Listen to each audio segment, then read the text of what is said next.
बच्चों, इससे पहले मैंने आपको है बताया लेखिका के बारे में, और है डायरी के पन्ने क्यों प्रसिद्ध हैं। ठीक है, साथ ही साथ है ये भी बताया है कि ये ऐतिहासिक दस्तावेज के साथ साथ क्या है,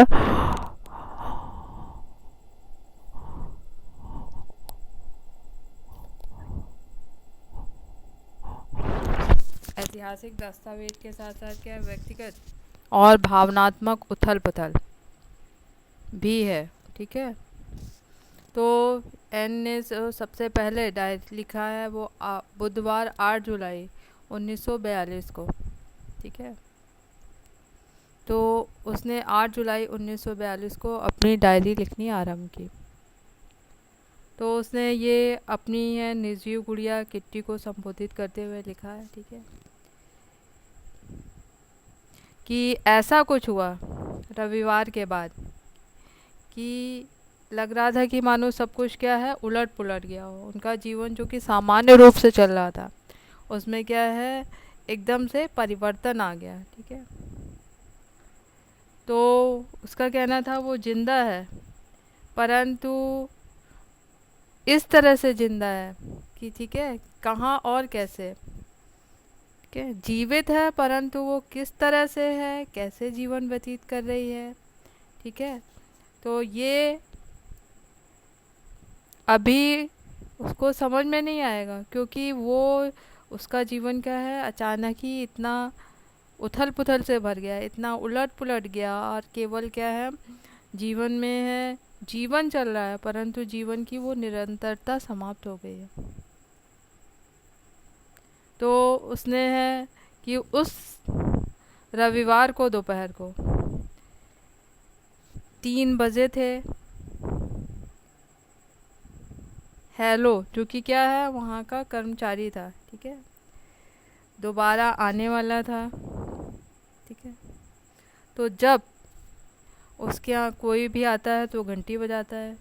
तो जब घंटी बजी तो उसकी बहन मार्गोट आई। ठीक है, तो मार्गोट ने है जो कि गुस्से में थी, और गुस्से का कारण ये था कि उसके पापा को एएसएस, ठीक है, जो कि जर्मनी की खुफिया एजेंसी है और जिसका काम था यहूदियों को ढूंढ ढूंढ करके जो उसके विरोधी हैं उन्हें यातना शिविरों में डालना, और कोई भी ऐसा कारण दिखे कि वो विरोध कर रहे हैं तो उनको क्या है यातनाएं देना। तो उसके पापा को भी इस संस्था के द्वारा नोटिस आया था। ठीक है, तो वान दान जो फैमिली जो कि पापा के उसके बहुत अधिक बिजनेस पार्टनर थे और मित्र थे और अच्छे दोस्त थे, तो उस समय माँ क्या है उनके यहाँ गई हुई थी। ठीक है, तो मैं फिर से बता रही हूँ कि एन ने अपनी डायरी 8 जुलाई 1942 को अपनी निर्जीव गुड़िया किट्टी को संबोधित करते हुए लिखा। तो उसने कहा कि क्या है रविवार जो पिछला रविवार आया था उसके बाद से क्या है उसके जीवन क्या है आज तक है, जो अब अगला रविवार आ रहा है तो ऐसा प्रतीत हो रहा है कि मानो क्या बहुत साल बीत गए हों, और उनका जो जीवन है सामान्य रूप से चल रहा था उसकी निरंतर समाप्त हो गई है, पूरा जीवन में उथल पुथल भर गई है। ठीक है, वो जिंदा है परंतु किस तरह से है कैसे है ये बताना भी क्या संभव नहीं है। तो एन ने अपनी डायरी में लिखा कि करीब 3 बजे थे, तो उनके यहाँ जो काम करने वाला हेलो नाम का कर्मचारी था वो चला गया था। तो उसकी बहन मार्गोट आई और वो बहुत गुस्से में थी। उसने बताया कि उसके पापा को एएसएस यानी कि क्या है उसकी जो जर्मनी की खुफिया एजेंसी है उसकी तरफ से बुलावा आया है, अर्थात है वहाँ का बुलावा आने का मतलब था कि यातना शिविरों में जाना। ठीक है, और उस समय माँ है जो उनके एक और है पापा के बिजनेस पार्टनर थे मिस्टर वान दान के यहाँ गई हुई थी। तो एन को ने जब है मार्गोट ने ये बताया तो एन ने ये सुना तो वो क्या अवाक रह गई।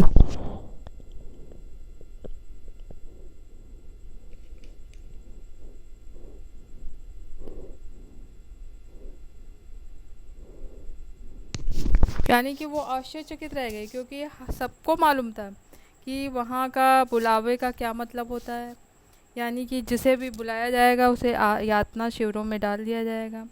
तो यातना शिविरों की कोठरियों के दृश्य उसकी नज़र के आगे तैर गए। ठीक है, तो उन्होंने निश्चय किया कि क्या है, वो अपने पिताजी को किसी भी तरह वहाँ नहीं जाने देंगे। ठीक है,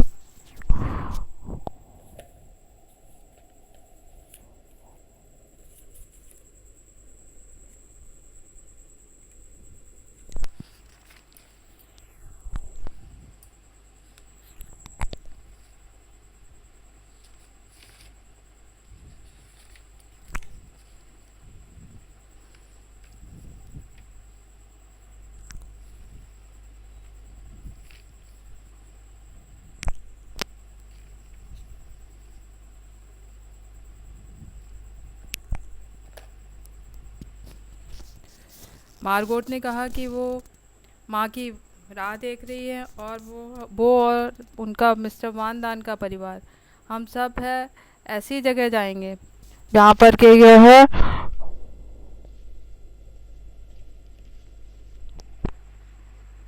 जहाँ पर ASS यानी वहाँ की खुफिया संस्था क्या है, वहाँ तक ना पहुँच पाए। तो वानदान परिवार, जिसमें कि मैंने पहले ही बताया, दोनों है वानदान दंपति, और क्या है उसके उनका बेटा पीटर, और इधर इनका पूरा परिवार, माता पिता, मार्गोट और एन, ये 7 लोग होंगे। ठीक है, तो इस तरह से क्या है, इन सारी चीज़ों को उन्होंने पहले से ही निश्चय कर लिया। ठीक है,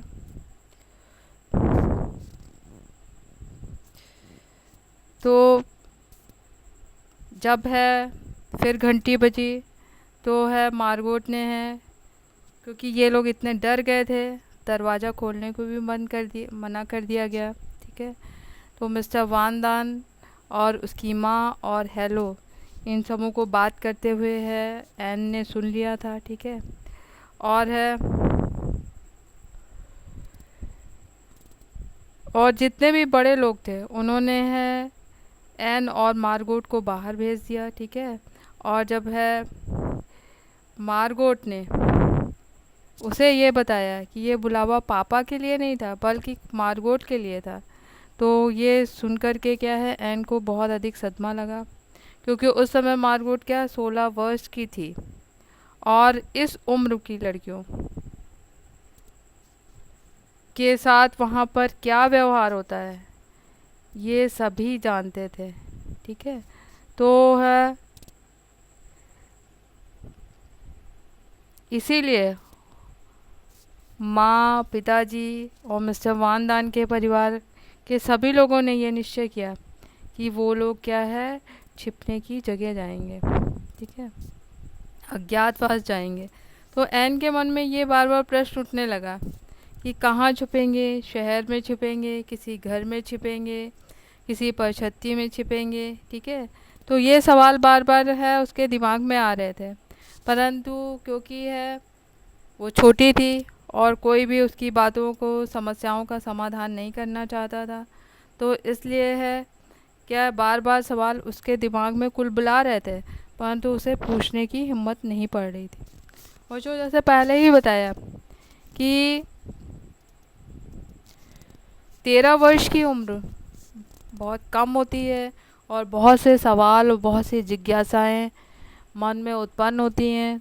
ठीक है, और इन सवालों का जवाब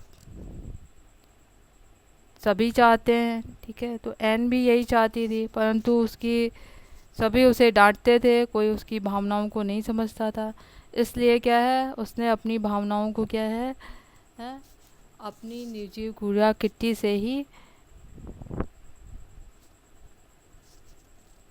से ही बांटा। ठीक है, तो जब ये निश्चय हुआ कि वो सब अज्ञातवास में जाएंगे, क्योंकि ये बुलावा एएसएस का बुलावा उसके पापा के लिए नहीं था, बल्कि क्या मारकोट के लिए था, जो कि 16 वर्ष की थी, और मालूम था कि क्या है कि इन यातना गृहों में हैं लड़कियों के साथ क्या व्यवहार होता है। ठीक है, तो जब है ये निर्णय हुआ तो एन के मन में बार बार सवाल उठ रहे थे, हम क्या कहाँ छिपेंगे, किस शहर में छिपेंगे।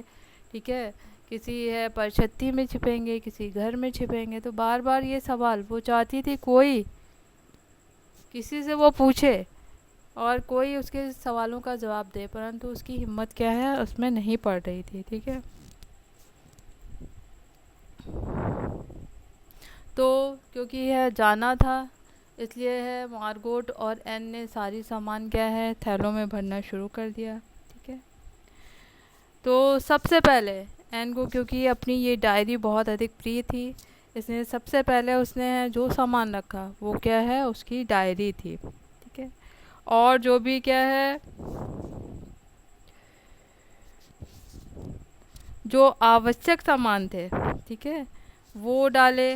ठीक है, स्कूल की किताबें डाली, परंतु इतना अधिक 13 वर्ष की उम्र की लड़की इतना अधिक आतंकित यानी इतना अधिक डर गई थी कि उसे समझ में नहीं आ रहा था कि वो क्या क्या चीज़ें रखे। तो उसने थैलों में क्या ऊट पटांग की चीज़ें क्या है अजीबो गरीब ऊट पटांग की चीज़ें ठूसनी शुरू कर दी। ठीक है, परंतु सबसे ज़्यादा उसने उन चीज़ों को डाला जो कि क्या उसकी यादें थी, उसकी स्मृतियाँ थी। ठीक है, क्योंकि उसका मानना था कि कपड़े अगर कम भी हैं, पोशाकें अगर कम भी हैं तो क्या है चल जाएंगी, परंतु ये जो महत्वपूर्ण चीज़ें जो कि क्या उसकी हैं अपनी हैं, उन्हें क्या है वो स्मृतियाँ क्या है उसके लिए ज़्यादा महत्वपूर्ण थी। ठीक है,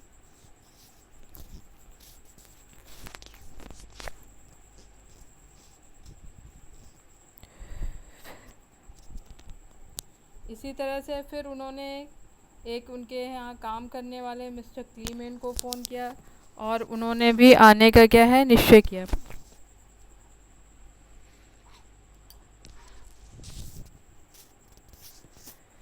मिस्टर वान और मिएप जो कि एक है उनके यहाँ कर्मचारी थी और जो कि क्या है हमेशा उनकी सहायता करती थी। ठीक है, तो मिएप को लिवाला है जो कि शायद जर्मन थी। ठीक है, और है उसने है फिर से वादा किया कि वो आएगी और वह अपने साथ है ज़रूरी जितनी भी सामानें थी, जैसे जूते हैं, ड्रेस है, जैकेट है, अंडरवियर है, स्टॉकिंग है, इन सब से भरा एक थैला लेकर के क्या है गई, क्योंकि यहूदियों को इन सब सामानों बड़े बड़े थैलों में सामान ले जाने के लिए प्रतिबंध था। और उसके साथ साथ क्या है जो एएसएस संस्था है या जर्मनी की खुफिया संस्था है या जर्मनी की पुलिस है, उसे ये संदेह हो जाता है कि क्या है कि ये लोग अज्ञातवास को जा रहे हैं। ठीक है, क्योंकि मिएप जर्मन थी इसलिए वो क्या है उसको उसके ऊपर कोई संदेह नहीं करता, इसलिए क्या है ये सारा सामान क्या है वो लेकर के गई। ठीक है,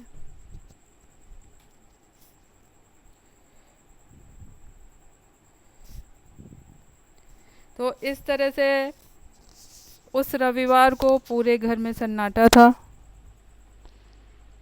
किसी को भी खाना खाने की इच्छा नहीं हुई। ठीक है, और जो घर जितने समय से वहाँ पर रह रहे थे, अब लग रहा था कि क्या है सारी चीज़ें क्या है उनकी अपनी नहीं है, बल्कि वो क्या है किसी दूसरे घर में रह रहा हूँ। ठीक है, समझ में आया बच्चों कि वो घर जिसमें वो लोग इतने समय से रह रहे थे, लग रहा था कि क्या उनका अपना नहीं है, बल्कि वो क्या है किसी दूसरे घर में रह रहे हैं और सारी चीज़ें क्या है अजनबी हैं।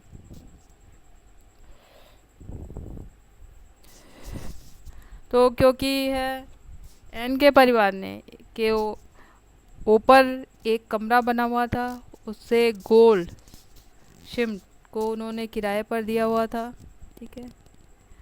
तो उस शाम उसके प,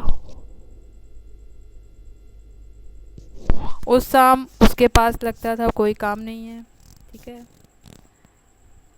तो बार बार ये लोग चाहते थे कि उसे भनक ना लगे कि ये यहाँ छोड़ कर के जा रहे हैं। तो है बार बार उसे इशारे से ये बताना है का प्रयास किया गया कि वो चला जाए, परंतु इसके बाद भी वो है 10 बजे तक इधर उधर ही पड़ाता रहा।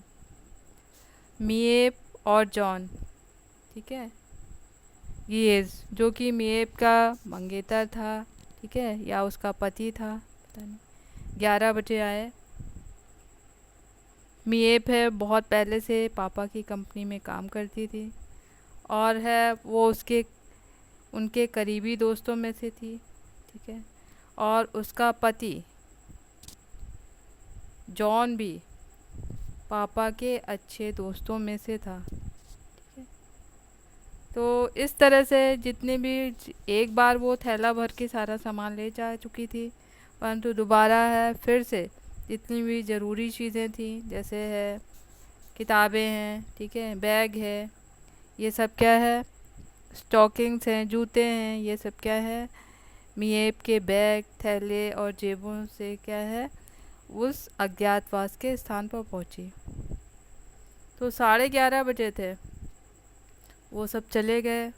और है क्योंकि एन ने है इतने ढेर सारा सामान थैलों में भरा था, इसलिए वो बुरी तरह थक गई थी। ठीक है। और उसे ये भी महसूस हो रहा था कि ये उसके बिस्तर पर उसकी आखिरी रात है। ठीक है। तो इतना होने के बाद भी वो इतनी घोड़े बेचकर सोई, यानी इतनी गहरी नींद में सोई कि सुबह 5:30 बजे जब उसकी बहन मार्गोट ने जगाया तब उसकी नींद खुली। ठीक है। और इस समय बरसात हो रही थी और रविवार की भांति है गर्मी भी नहीं थी। ठीक है। तो सब ने उसी समय क्या अज्ञातवास में जाने का निर्णय किया।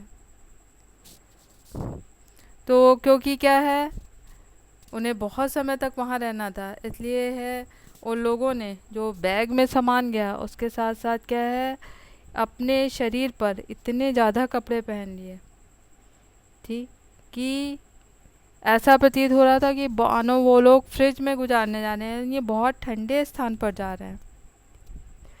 और इस तरह से ज़्यादा कपड़े वो ले गए।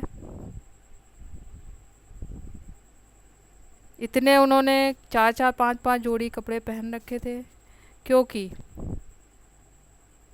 कोई भी यहूदी व्यक्ति कपड़ों से भरा सूटकेस ले जाने के बारे में नहीं सोच सकता था।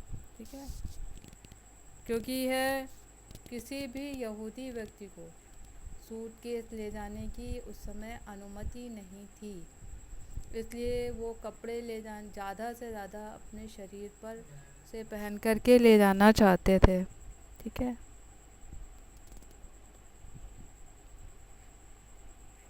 तो एन ने भी बहुत सारे कपड़े अपने हैं ऊपर डाले, स्कर्ट, जैकेट, बरसाती, 2 जोड़ी स्टॉकिंग, जूते, स्कार्फ।